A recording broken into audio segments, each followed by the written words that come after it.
স্বৈরাচারী সরকার বিদায় দিল, কিন্তু স্বৈরাচারী সরকার তো একটা বাজেট দেখে গেছে। এখন তথ্য বেরোচ্ছে এই খাতে মানে স্বাস্থ্য খাতে 41,407 কোটি টাকা তারা রেখে গেছিল। তাহলে টিকা কেনাই তো অসুবিধা হওয়ার কথা ছিল না, কেন হলো না? কেন তথ্য বেরোচ্ছে কালিলুর সাহেব ব্যস্ত ছিলেন, ওনার গ্রামীণ ব্যাংক আছে, গ্রামীণ ফোন আছে, ওইটার কিভাবে আরো বেশি সুবিধা আদায় করা যায় গভর্নমেন্টের কাছ থেকে।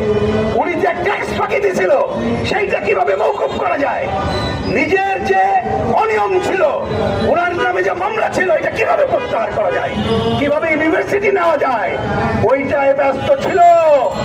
আর নুরজাহান নামে একজনকে স্বাস্থ্য মন্ত্রণালয়ের দায়িত্ব দিয়েছিল। আমি ভাই পত্র পত্রিকায় পড়তেছি, ভালো জানি না, সে নাকি 3 জনকে দায়িত্ব দিয়েছিল। তারা ইউনিসেফের কাছ থেকে আমরা টিকা কিনতাম, এসে বলছি ইউনিসেফের কাছ থেকে কেনা যাবে না। এটা কোনোদিন শুনেছেন ভাই?